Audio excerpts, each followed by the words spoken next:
Ik weet dat ik veel te geven heb, dat ik capaciteiten heb, dat ik in harde werk ben en zo. Maar alle jobs, alle carrières breken op.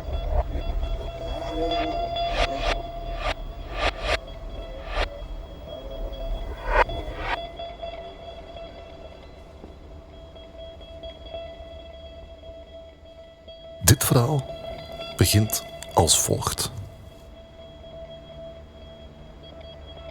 Ik heb een auto. Een kleintje maar wel een auto. Het is midden in de nacht als ik K ga ophalen. Die het moeilijk heeft. En bang is om alleen te zijn. We besluiten een eindje te rijden samen. Daar houdt hij van. Gewoon wat rondrijden. Nergens specifiek naartoe. Als we plots We willen net de autostrade opdraaien. te midden de oprit. Een meisje op de weg zien liggen. Lichaam op de rijbaan. Hoofd op de pechstrook. Onthoofd. Door een doorlopende witte lijn. We parkeren de auto dwars over de oprit. Trekken een barrière op.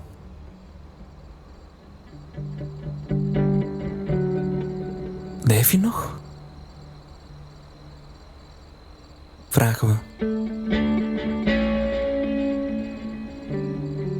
Ja, Zegt ze. En dat ze best een eindje met ons mee wil rijden, Waar naartoe? vraagt K. nergens specifiek naartoe, gewoon het rondrijden. Ik kijk naar K. Ik zie de tranen in zijn ogen. Eindelijk gebeurt er iets in zijn leven. Hij rommelt in het handschoenkastje, zoekt naar muziek die past bij de gelegenheid. Die bestaat niet. Zegt ons meisje. Van op de inderhaast vrijgemaakte achterbank. Die moet nog geschreven worden.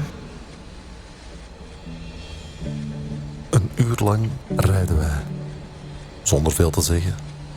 We wisselen geen namen uit, geen woonplaatsen, geen sigaretten. We roken elk van ons eigen pakje, tot iemand zonder komt te zitten en om een pitstop vraagt. Een pitstop, zo noemen wij dat. We drinken koffie. We willen wakker blijven, nu het bijna ochtend is.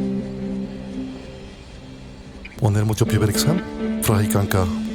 Nooit meer. Zegt hij. Kijk. In zijn binnenzak zit zijn ontslagbrief klaar. Al maanden. We lachen. Kijken naar ons meisje. Ze slaapt.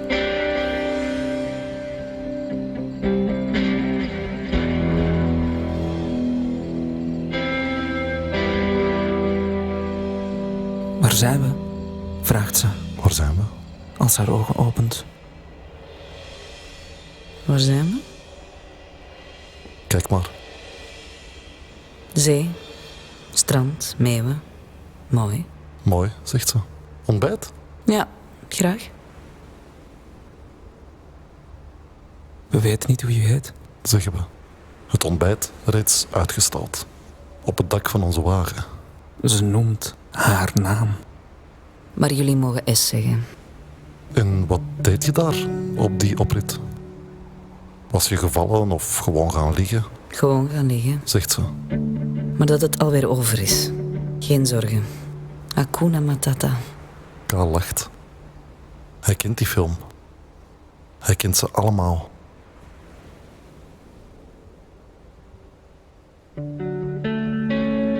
We wandelen op het strand. In de branding staat een jongen met een gitaar. Hij ziet er verwaaid uit. Terwijl er haast geen wind staat. Hij ziet er verwaaid uit. Daar zal hij onze muziek hebben. Zeg ik. U krijgt gelijk. De jongen wil graag voor ons spelen. Als we maar niet meezingen of om verzoeknummers vragen. Mijn naam is Y. En ik voel veel. Zegt hij, als we richting auto wandelen. Hebben jullie dat ook wel eens? K knikt. S zwijgt Wat voel jij dan? vraagt ze even later, als we de snelweg opdraaien. Y heeft een lied aan. Meezingen is toegestaan.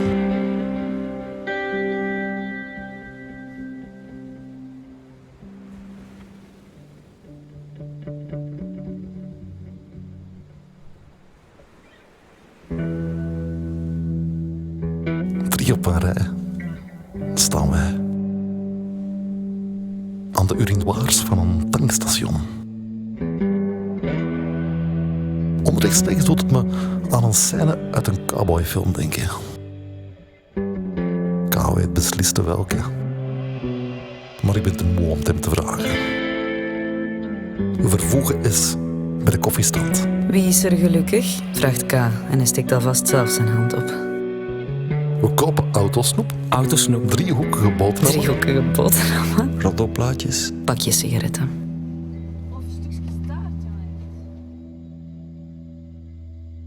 Ik wil de pret niet bederven, zeg ik. Maar ooit zullen we toch ergens moeten arriveren. S stuurt de auto de parking af. Waar gaan we naartoe? Ik moet naar huis. Zegt S. De kat, de planten. We stoppen voor het huis van S. Dag jongens, bedankt voor de rit. We zien elkaar nog, oké?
Ja. Op de een of andere manier voel ik mij jong. Ik ben de 30 gepasseerd, hè. Ruim gepasseerd, maar toch. Mijn leven is nog niet begonnen, naar mijn gevoel, weet je? Ik heb bijvoorbeeld nog nooit een keuze gemaakt. Een echte keuze, weet je wel? Dus dat wil ik dan nooit eens doen, hè? 3.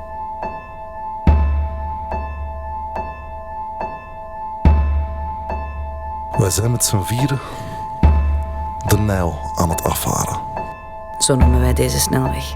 Altijd rechtdoor, van noord naar zuid. K vertelt een verhaal uit zijn jeugd. Wij luisteren maar half. Dat weet hij. Daar heeft hij vrede mee. Als Bang. Een knalbeek klinkt. Eerst denken we nog dat we beschoten worden, wat wel cool zou zijn geweest. Maar het blijkt een klapband te zijn. Pechstrook op. Met z'n vieren. Achter de vangrail. Het is koud. K voelt zich misselijk. S steekt de ene sigaret na de andere op. Na een kwartier is Y het wachten beu. Hij neemt het reservewiel uit de kofferbak, krikt de auto op, doet een paar pogingen om het wiel eraf te krijgen, maar na de derde geeft hij op. Hij kruipt opnieuw over de vangrail en begint te stappen. Hij stapt en wij volgen. Een kwartier lang stappen wij landinwaarts, tot bij een stalachtig bouwsel. Geen boer, geen beest te zien. het wordt donker, We nemen onze intrek, leggen een vuur aan. alles wat brandbaar is, brengen wij samen om het gaande te houden. We hebben de nacht van ons leven. We hebben de nacht van ons leven. S en Y dansen om het vuur heen als indianen. Maar iets onwilliger, met iets van ironie.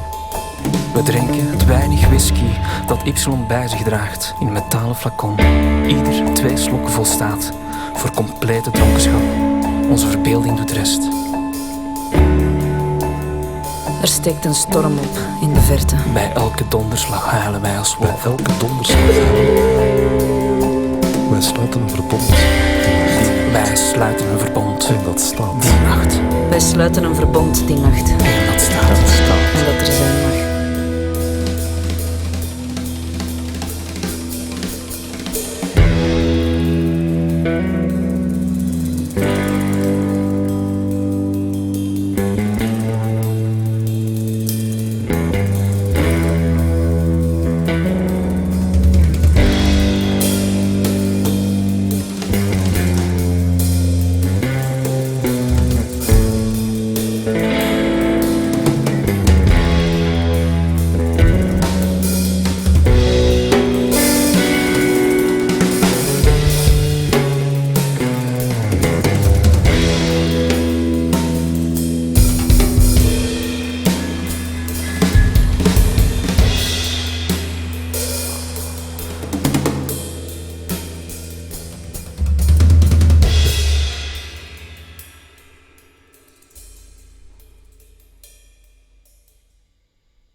S is een van de weinige vrouwen die ik ken die niet uitsluitend aangetrokken wordt door succes.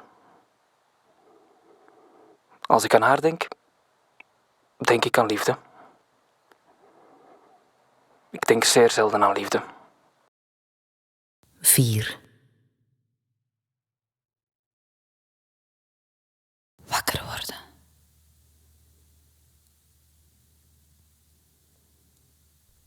Wakker worden.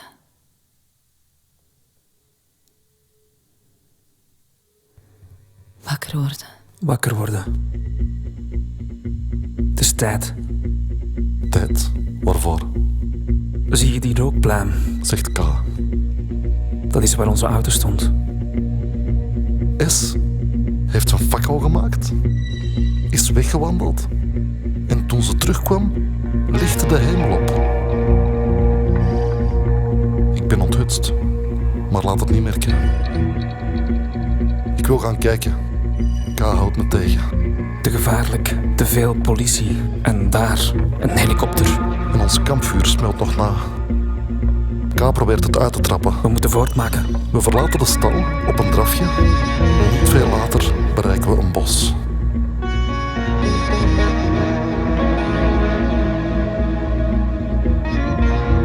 Als we oostwaarts trekken, parallel aan de snelweg, komen we na 2 kilometer een tankstation tegen. Zegt Y.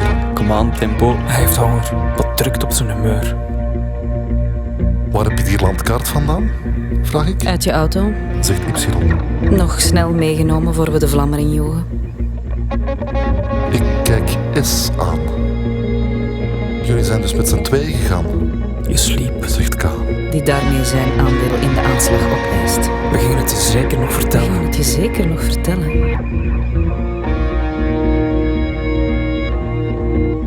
Of het moeilijk was geweest, wil ik weten. Ik vertel hoe we een rubberen slang hebben gebruikt om benzine uit de tank te halen. Daar hebben we een laken in gedrenkt, over het dak van de wagen gegooid, fakkel erbij en... Woef! Het vuur laaide zo hoog op dat er nog bijna een andere auto van de baan was gegaan terwijl we wegrenden, weer het weiland in. Naar daar dus. Zegt Y. Waar is je gitaar eigenlijk? Vraag ik. Hij haalt zijn schouders op. In de auto. In de auto.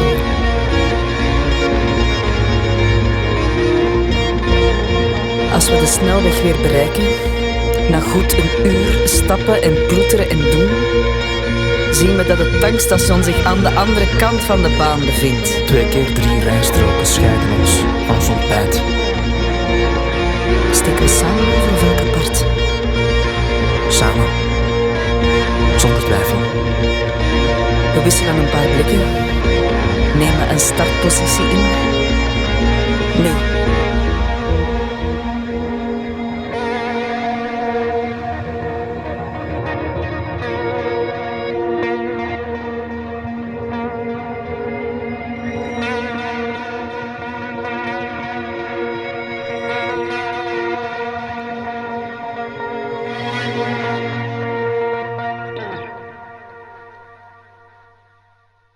We klokken af op net geen 30 seconden.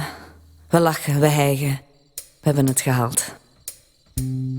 We kiezen voor appels, Driehoekige boterhammen. Letterkoekjes. En sapjes in karton. omdat die ons herinneren aan de schooluitstapjes uit onze jeugd, Alleen de obligate banaan ontbreekt. zegt K.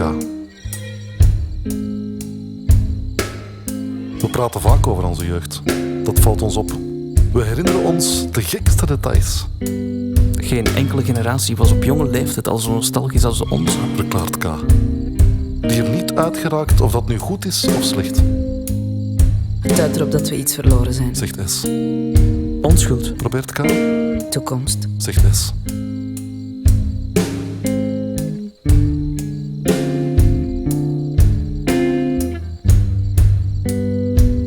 We verstoppen ons. In de buik van de touringbus. Verstoppen ons. Rug aan rug gaan wij schuil. Te midden de bagage. Als de chauffeur het ruim afsluit, is het aardedonker. Aardedonker. In spanning wachten wij tot hij de motor start. Dan Laten wij ons leiden. Nergens specifiek naartoe.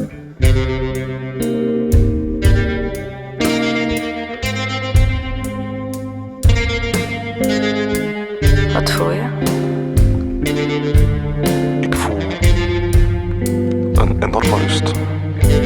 Een onverklaarbaar grote rust. Slaap dan. Als je dat voelt, moet je slapen. Dan word je wakker met een helder hoofd. Een onbeschrijfelijk gevoel.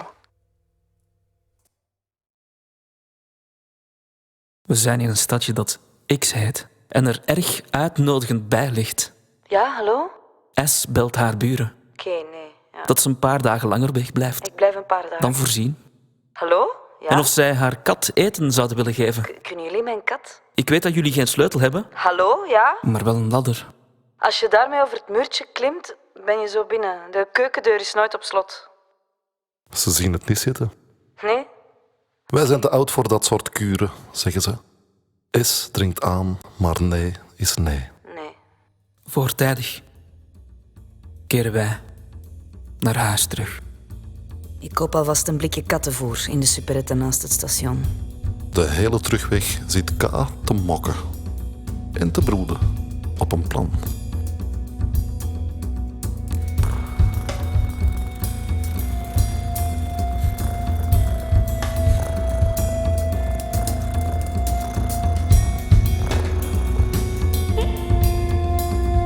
Wat heb je gedaan, K?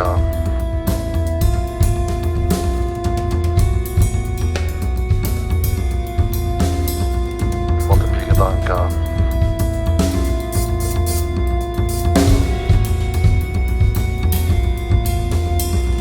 Wat heb je gedaan, K?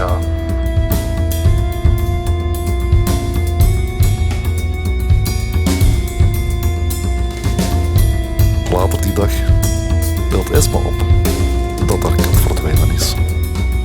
En of ik mee op zoek wil gaan. Hoe is het gebeurd? Ik weet het niet. Toen ik wakker werd vanochtend was ze weg. De keukendeur stond open. We hangen posters op met kat gezocht, verspreide flyers.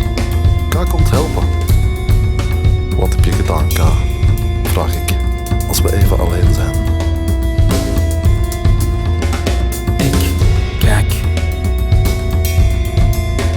eerst de ene, Wat heb je gedaan, K? dan de andere kant op. Dan knipoog ik triomfantelijk. Wat heb je gedaan, K?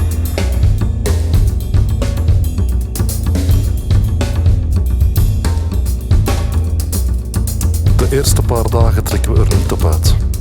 We komen samen bij S om er te wachten op de thuiskomst van haar kater.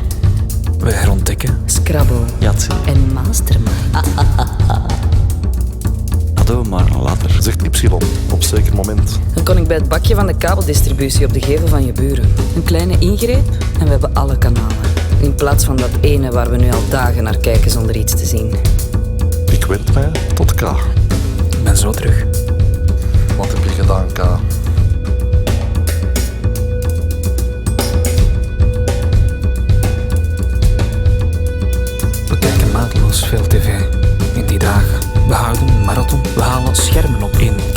radiocentra, trekken kabels en kijken tv door heel het huis. We kijken zelfs wanneer we koken, wassen, ons behoefte doen of in bad gaan. Op een keer treffen A en ik en cel Y samen in bad aan. Ze kijken naar IR.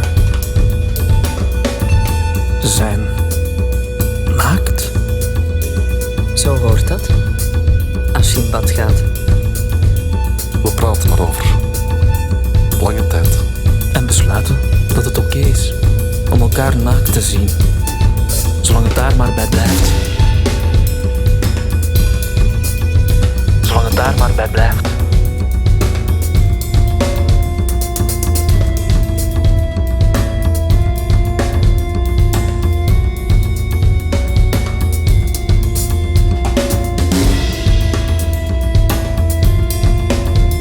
Naakt zijn opent mogelijkheden. We laten tv kijken voor wat het is en leggen ons toe op het bezoek aan de wellnesscentra op de topfloors van fancy hotels, waar een kamernummer noemen genoeg blijkt te zijn om van de faciliteiten gebruik te mogen maken. Soms doet S alsof ze maar niet op haar kamernummer kan komen. Wat precies door zijn nonchalance erg geloofwaardig overkomt. Sauna's, stoombaden, massages zijn ons deel. En elk bezoek wordt bezegeld in de ontbijtzaal. Waar we ons als zakenlieden gedragen, die routineus gespannen op laptop stokkelen of drukke gsm-gesprekken voeren in de vreemdste talen. We komen er overal mee weg, De clichés werken. zegt S. Mensen houden van duidelijk afgeleide identiteiten. Ze is zo slim Zegt K wanneer ze even naar het toilet is. en zo knap als ze naakt is. Ik geef hem een mot op zijn pakken als hij het nog een keer zegt. Vertrouwt Y mij toe.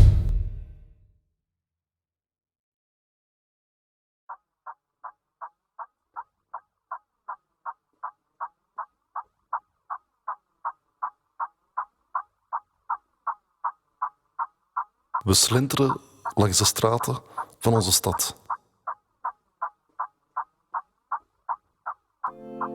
Het regent weer.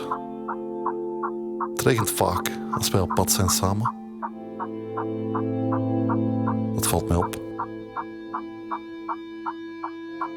Ik wil ergens naar boven, zegt een van ons. Ik geloof dat ik het zelf ben. Iets beklimmen. Een brug, een gebouw. We zoeken de straten af. Maar onze stad kent geen hoogtes.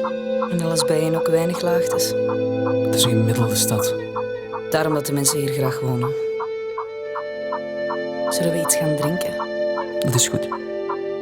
We drinken warme chocolademelk, eten pannenkoeken en zwijgen. Ik wil een nieuwe auto. Laat A zich ontvallen. Ik bedoel, ik wil een eind rijden. Weg van hier. Deze stad maakt mij ziek. Mijn vader heeft een Mercedes, zegt Y. Hij toont ons de sleutels. Zullen we? Wij rijden naar het zuiden. Wij rijden hard. Te hard. Wij mogen dat. Wij hebben een Mercedes.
wil graag eens iets aan met mijn leven. Zo stilaan groeit die behoefte. Zo diep in mij. Jij bent eigenlijk heel gevoelig, hè? Misschien Wat zou je nog willen doen met je leven? een plaat maken. Lijkt me wel wat. Oké, dan doen we dat. Iemand vermoorden en ermee wegkomen. Oké, schrijf maar op. Een café openen of een discotheek, die laten uitgroeien tot een hype en dan weer sluiten op het hoogtepunt. Uitstekend idee. Zit je aan het schrijven? Zelf een boot bouwen of een vliegtuig, iets groots, iets dat doet dromen. Zeer goed. Zeer goed. Nog plannen?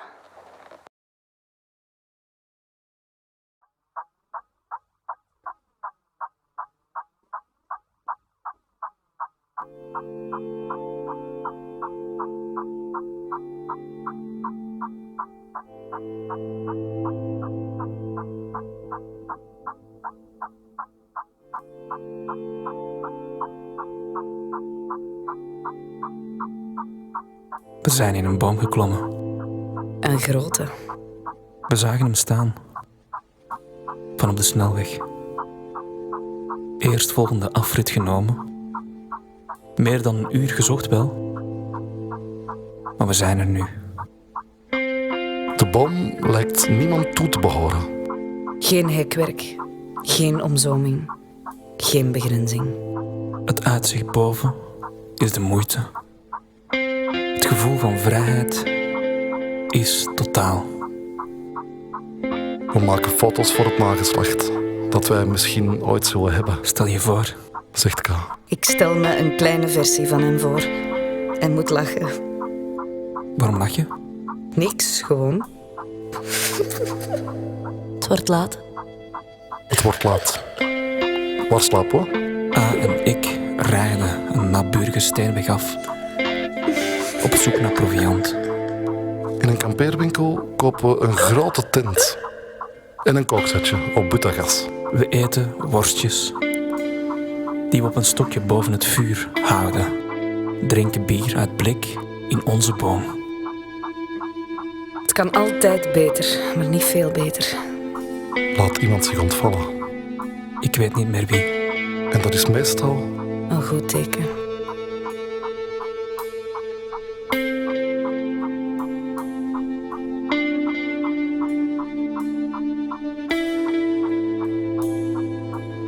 Vreemd. Wat is er vreemd? Vreemd dat wij hier samen kunnen zitten, in volle stilte. Dat we niks zeggen en dat ik daar niet nerveus van word.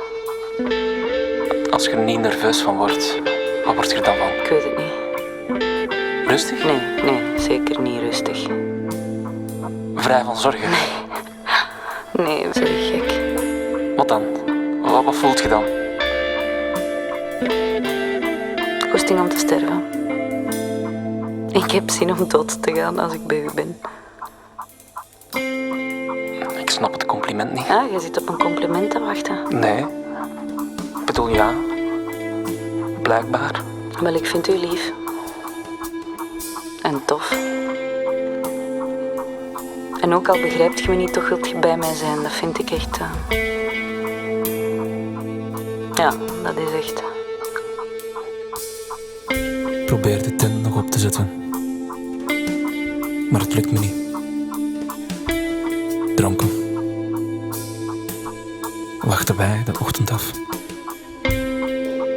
In de takken van de boom. Het begint te regenen.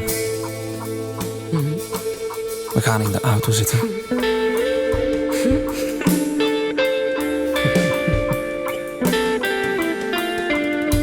Ik voel mij geweldig. Ik ook. Ik zou kunnen sterven hier, op dit ergste moment. Ik ook. ik ook. Ik ook. Heb ik hardop gesproken? Heb ik dat luid opgezegd?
7.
We zijn in dat plaatsje aan de kust, waar we elkaar voor het eerst zagen.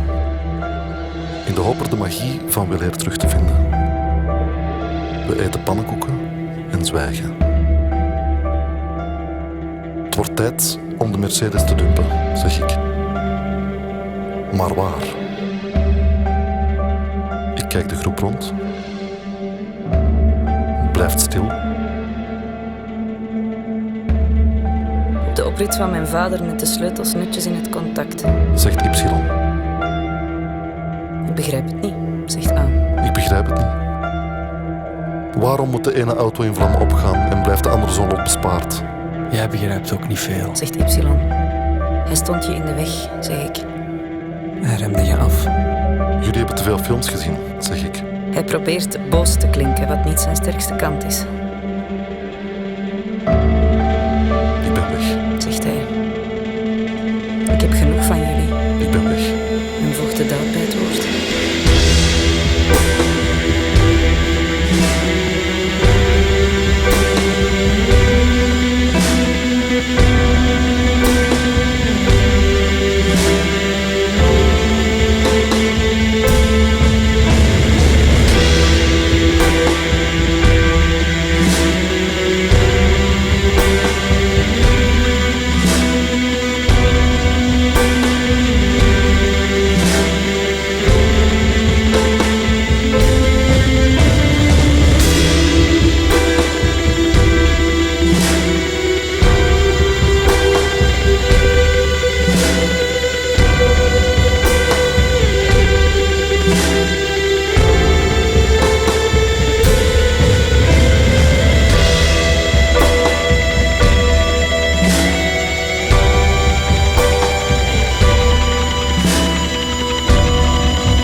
huis van A is goed te zien dat hij er haast niet meer komt. Stapels post. Lage stof. Een aangekookte afwas. Hij vliegt erin. Alles moet aan kanten. Hij neemt de post door, betaalt een paar rekeningen, trekt naar de supermarkt om de voorraden aan te vullen. Die avond kookt hij voor het eerst in maanden een maal voor zichzelf, waarin alle voedselgroepen vertegenwoordigd zijn. Hij maakt een avondwandeling. En na nog geen kwartier stappen vindt hij, bij toeval, de plek waar wij een tijd geleden naar zochten. Een plek in de hoogte die te beklimmen valt. Een fietsersbrug.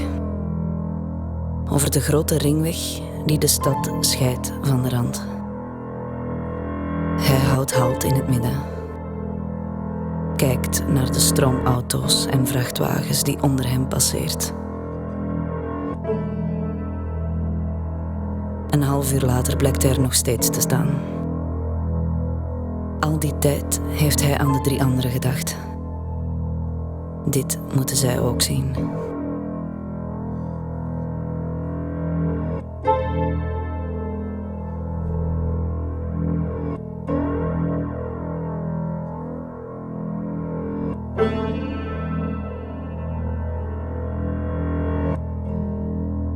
De nachtvideotheek sluit net zijn deuren als hij er binnen wil gaan. Maar de eigenares is in een goede bui. Je mag gerust nog een film huren. Als ik hem in jouw plaats mag kiezen. Ik lach. Klinkt als een plan. Een uur later steekt ze de film eigenhandig in mijn dvd-speler. Ik zie het haar doen. Vanuit de zetel van mijn blinkend appartementje. Weer een uur later kust ze mij. Jij is de beste. Ik vind haar lief.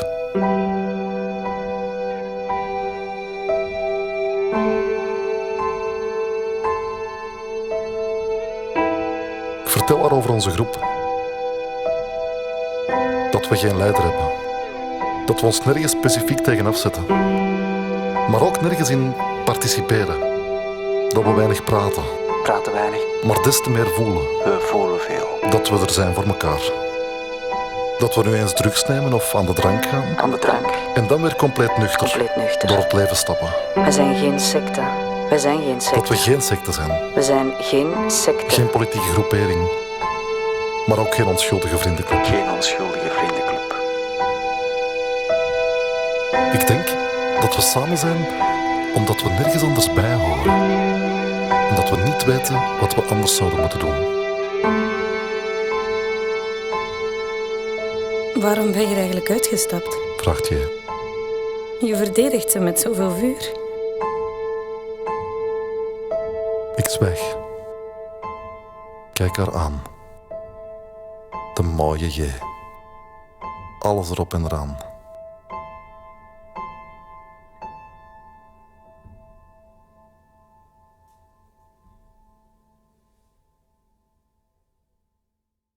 Of ik de rest van de club eens mag ontmoeten? Wij zijn geen club. En daarbij, ik kan daar niet over beslissen. Wie dan wel? Niemand. Niemand beslist daarover. Dat gebeurt gewoon. Op een dag kom je thuis en is je auto verdwenen uit je garage. Zoiets. Of je kat is spoorloos. Of ze hebben je gedwongen je dure gitaar in het vuur te gooien. En dan opeens hoor je erbij. Diezelfde nacht nog gaat de videotheek van J in vlammen op.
1996.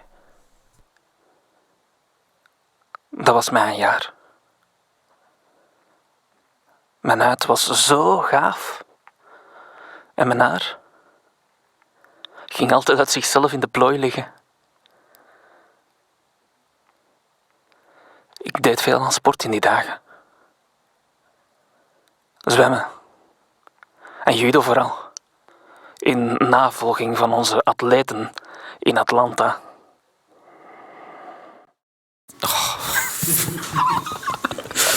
Acht. J ligt goed in de groep. Ze is de beste. En haar bankkaart doet het nog. Geld is een probleem. K is niet uit mijn buurt weg te slaan, wat A irriteert. Maar niet erg genoeg om er iets van te zeggen. Wat voel je? Wat voel je? We liggen in een grasberm. Op een parking langs de autostrade. Achter ons een korenveld. S plukt korenharen. 5 in totaal. Waar wij op kouwen, terwijl we richting K kijken. Die foto's neemt. Wat voel je? Wat voel je? Wat voel je? Ik voel van alles een beetje. Van alles door elkaar. Melancholie. Inderdaad. Ik verlang naar dingen, maar in de verkeerde richting. Ik verlang naar dingen die achter mij liggen. Die verleden, die verloren zijn. Onschuld. Misschien, Toekomst. zeer zeker. De auto van A, de gitaar van Y, de kat van S, de videotheek van J. En bij mij waren het mijn kleren. Die vuur hadden gevat, kasten vol van hetzelfde. Het uniforme plunje uit mijn IT-tijd. De enige tijd waarin mijn ouders zich geen zorgen om mij hadden gemaakt. Na zijn ontslag was K de kleren blijven dragen. Voor het geval hij zijn ouders tegen het lijf zou lopen. Af en toe liet hij de stropdas achterwege. Maar dat was het dan ook. Wat voel je? Wat voel je? Onzekerheid. Licht wantrouwen. Anxiety. Kent je dat woord? Nee. Prachtig woord. Onvertaalbaar haast. Een gevoel van onlust met betrekking tot een onbepaald, niet gekend onheil in de toekomst. Hoe zit dat met jou, J? Waar verlang jij naar? Voorlopig helemaal nergens naar. Eten, drinken, een sigaret op zijn tijd, niks onhaalbaars. Koffie, daar heb ik zin in. Ik heb zin in koffie. Ik ook. Ja, ik ook dan. Ik sta op. Even later ben ik terug met koffie. En een voorraad melkjes en suikerzakjes. Kijk, deze zijn voor direct gebruik, de rest om te bewaren voor later. K brengt ze terug. We houden geen rekening met de toekomst. Legt S uit. We nemen wat we nodig hebben op het moment dat we het nodig hebben. And I see fear. Fear in our eyes. They think I'm dead. They've seen me cry. Are they sad? As a daydream slips away. They're in my mind. They're in my eyes. And I see fear. Fear in our eyes. They think I'm dead. They've seen me cry. Are they sad? As a daydream slips away. They're in my mind. They're in my eyes.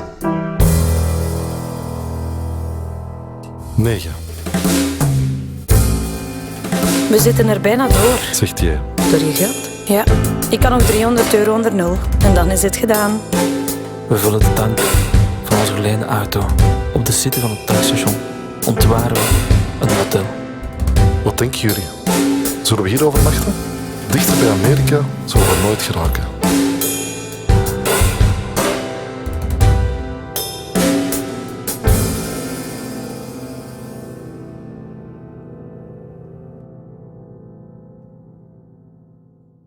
We stemmen toe.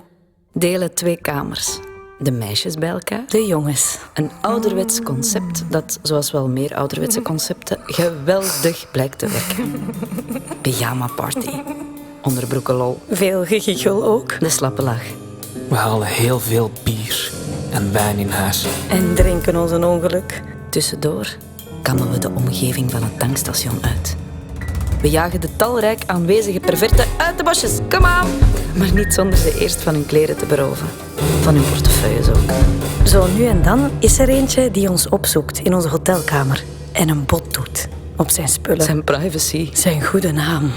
We slaan het niet af. We verlengen de huur van onze kamers met een volle week. Nemen het ervan in de lunchkarten. Koninginnenhapjes voor de meisjes. Balletjes in tomatensaus voor de rest. En s'avonds zoveel chips en ijscream dat we er puisten van krijgen. Als straf voor zoveel puberaal gedrag. We vertellen elkaar onze dromen. Als we die gehad hebben, leggen een lijst aan. Een lijst met vragen. Naar dingen waar we zogezegd nog achter willen komen voor we sterven. Vragen over het leven.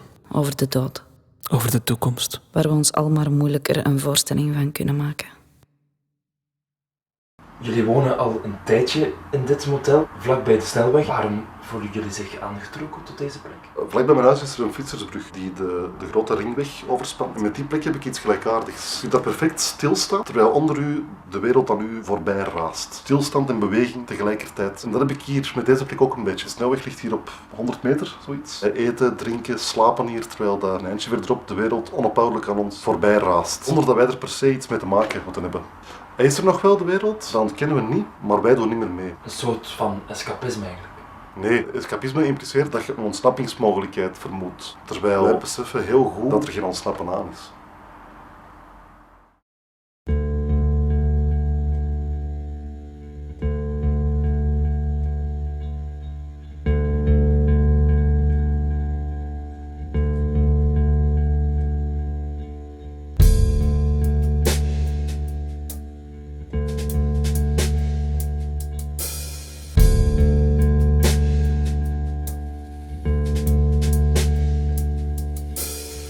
Ochtend staat hij plots voor onze neus. Motel, dag 6. T, een jonge radiomaker. Hij wil een reportage over ons maken. Wij vallen uit de lucht. Waarom? Hoe kom je bij ons terecht? Via jullie blog. Hebben wij een blog? We kijken Kaans richting uit, Ik pleit schuldig, zegt hij, terwijl hij T uitvoerig de hand schudt. Ik wil hem zien, die blog. zegt Ypsilon. Vooraleer ik op uw bakken sla. We trekken naar de internetgelegenheid die bij ons motel hoort. Eigenen ons 2 computers toe en beginnen te klikken, te bladeren, te lezen. K loopt zenuwachtig op en neer. Gevoelige mensen heet de blog. En behalve een greep uit onze ideeën en opvattingen, bevat hij een dag-op-dag verslag van ons welvaren van de afgelopen maanden. Anoniem, dat wel. Er vallen geen namen en constant op de grens tussen waarheid en fictie. Goed gedocumenteerd ook, met foto's en korte filmpjes. A's uitgebrande auto, met daarin heel duidelijk te zien de restanten van Ypsilons gitaar. De begraafplaats van de kat van S, ergens in een bos, compleet met houten kruis. Dus toch. Zegt S, die vervolgens een foto van haar benen aanklikt. Haar dansende benen, genomen op de avond rond het vuur. Gevoelige mensen, van waar die naam? Vraagt hij. Omdat wij veel voelen. Zegt K, Ik vind het knap gemaakt. zegt Y. Ik kan er niet omheen. Ik weet niet of het slim is allemaal, hè? Die foto van die uitgebrande videotheek en zo. Maar het doet mij wel iets. Het is net of we ineens bestaan, of zo. Alsof we daadwerkelijk iets voorstellen, Dat doen jullie ook. zegt T. Er zijn weinig blogs die zo vaak gefrequenteerd worden als die van jullie. En kijk maar eens onder reacties. En dat hij nog maar een half uur in ons gezelschap is, maar dat het lijkt alsof hij ons al jaren kent. Vinden jullie het goed om meteen geïnterviewd te worden?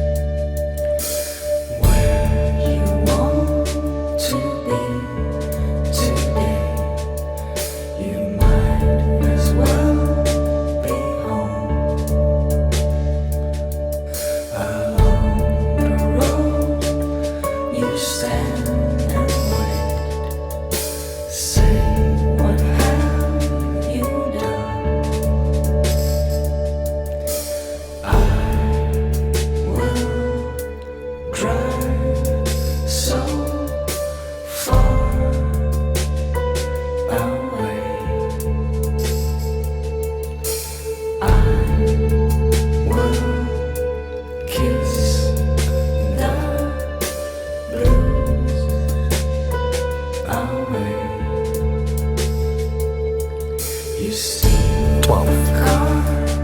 We laten ons interviewen en liegen daarbij dat het zwart ziet. Behalve Kaban. Al smukt ook hij zijn cv op wanneer het tegen hem vraagt om zijn carrièreverhaal te vertellen.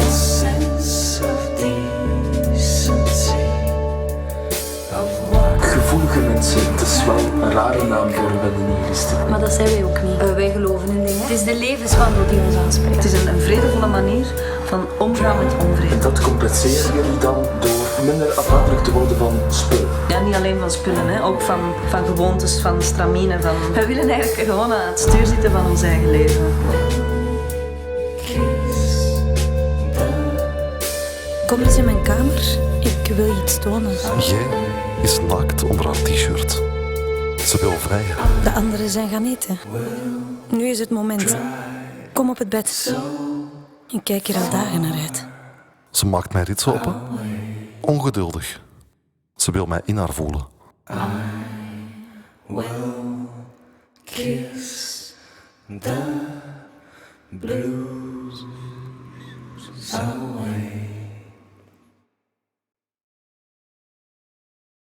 Hoe ben jij bij de club gekomen? Wij zijn geen club. Hoe ben jij erbij gekomen? Door A. A die vertelde gewoon wie wij zijn nu.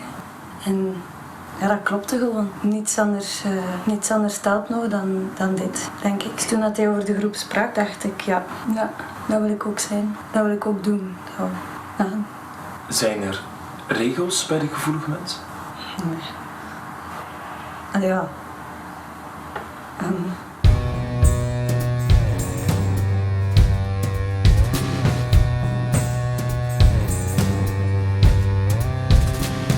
Ik wil hier nooit meer weg. Motel, dag 27. Tenzij om nieuwe kleren te gaan kopen, natuurlijk. S en ik met de auto naar het stadscentrum. Ik wil iets donkers.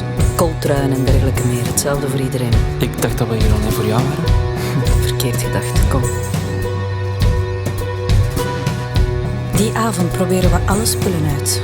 Donkere kooltrui, zwarte broek. Bijpassende muts. Eerst gaan we op de foto samen. Indrukwekkend. Wat dat doet, dezelfde kleren dragen. We zien eruit als een commando. Een commando? Ik vind het net opvallend dat je blijft zien dat wij gewoon een bende losers zijn. Zegt Y. We begeven ons op de parking voor ons hotel. We blijven dicht bij hen. Bewegen, informatie. Testen de impact van onze nieuwe spullen op het publiek. De man van de tankshop drukt onmiddellijk de alarmknop in als we binnenlopen. Maar dan herkent hij ons. Ah, zijn jullie het maar. Ogenblikje. Hij belt met de alarmcentrale, terwijl wij bier inslaan. Absurd hoog geprijsd, maar perfect op temperatuur. Jij wil ijscream, dus krijgt ze die. Goed. Geslaagde test. Terug naar onze kamer. En nu?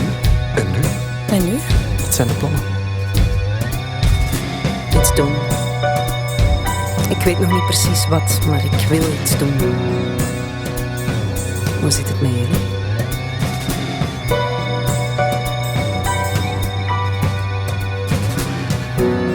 Hoe zit het met jullie?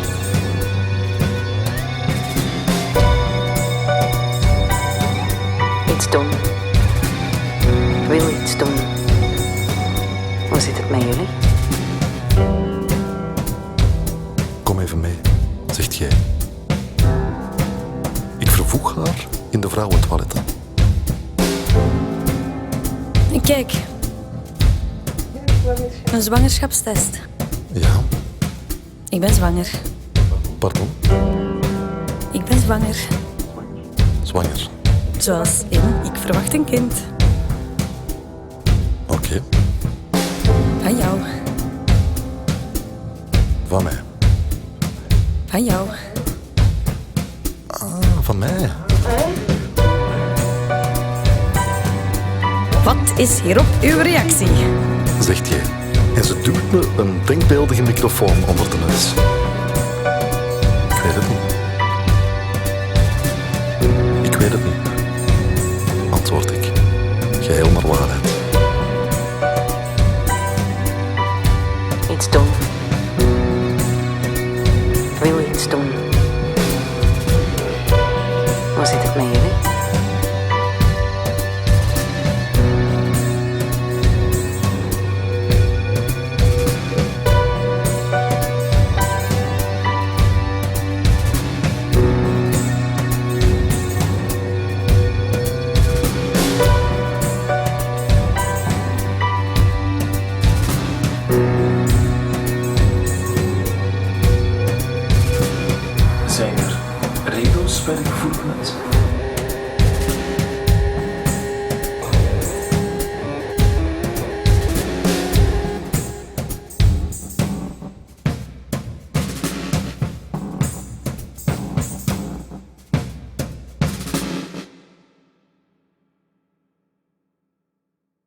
Hoe moet dit dan aflopen? Want veel langer is dit toch niet houdbaar? Nee, dat klopt wel. Maar we gaan zo lang mogelijk door. Als je de reacties ziet op onze blog, bedoel, er zijn veel meer mensen zoals wij.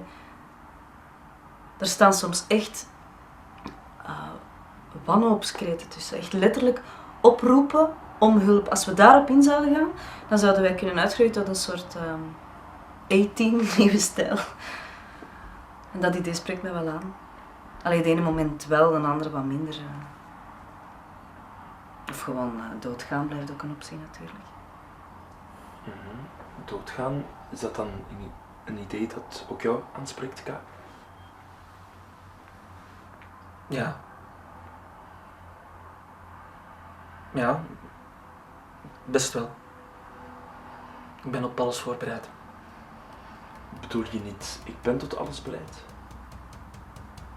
Dat ook. Ja. Jazeker. Ik wil hier nooit meer weg, zegt S. Ze herhaalt het elke dag. Maar ik begrijp niet goed wat ze bedoelt. Onze commando-outfitjes blijven ongebruikt. Hangen daar, maar wat te hangen. Aan kapstokken. Netjes op een rij.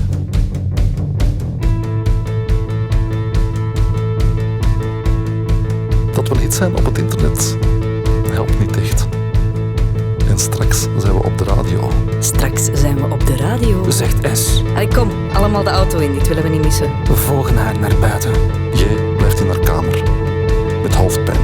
Met maagklachten. Een misselijk gevoel. De berichten waren, dus wilde ik advocaat worden, maar die bank is verzadigd. Alle echte coole jobs zijn dan bezet. Het is niet dat ik echt goed ben of zo. Dus dacht ik dat het public relations was.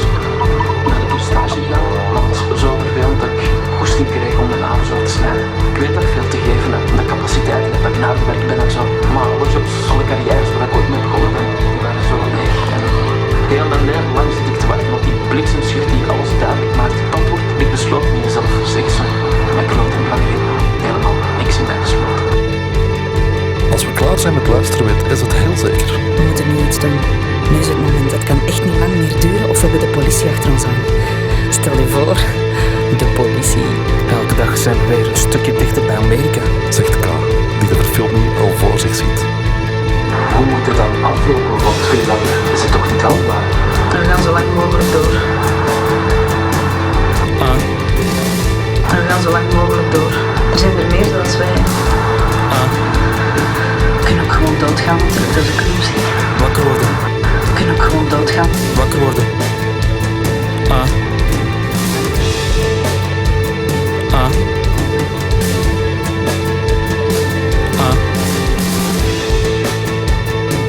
Wakker worden. Wakker worden. Je moet nu komen. Er is iets met je.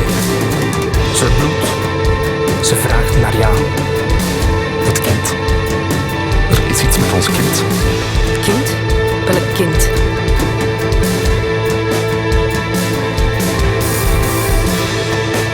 Zeg dat het niet waar is, Anne. Zeg dat het niet waar is.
Dit verhaal eindigt heel abrupt, eigenlijk. Jij en ik zitten net de nieuwe IKEA-catalogus door te nemen. Met gespeelde tegenzin, want morgen rijden we er beslist naartoe. Als er een politiecombi voor mijn huis stopt. 2 agenten stappen uit, vragen mijn paspoort, nemen mij mee naar het bureau voor ondervraging. Jij blijft thuis, want zij is zwanger. Ik wil jullie alles vertellen, zeg ik. Het hele verhaal. Maar zou ik eerst mogen weten wat er gebeurd is? Want er is iets gebeurd. Ja, toch?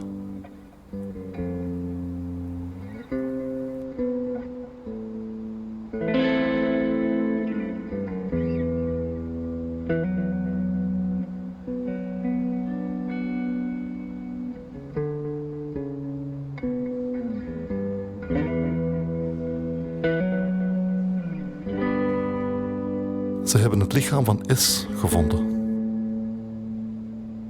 Achter het stuur van de auto, vlak voor ons motel.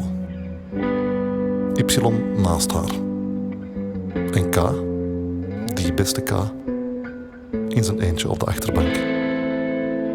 Hij ademde nog. Een heel klein beetje. Maar het ziekenhuis heeft hem niet gehaald. De ruiten van de auto waren langs de binnenkant toegeplakt met gaffatape. En behalve een indrukwekkende hoeveelheid slaappillen, werd er een kolenkacheltje aangetroffen in het voertuig. Koolstofmonoxidevergiftiging, leest de agent met enige moeite. Koolstofmonoxidevergiftiging. Wat een lang woord, zeg ik. Ik moet iets zeggen. De agenten kijken me aan.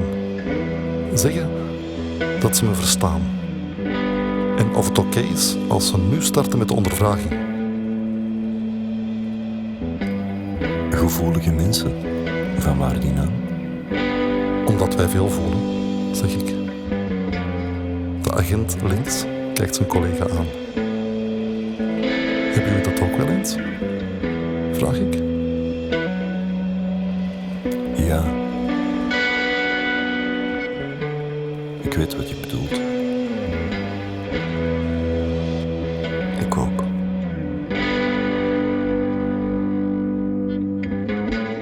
Ik ook. Ik ook. Ik ook. Ik ook. Ik ook. Ik ook. Ik ook. Ik ook. Ik ook. Ik ook. Ik ook. Ik ook. Ik ook. Ik ook. Ik ook. Ik ook. Ja, ik ook dan.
Ik ook. Ik ook. Ik ook. Ik ook. Ik ook. Ik ook. Ik ook. Ik ook. Ik ook.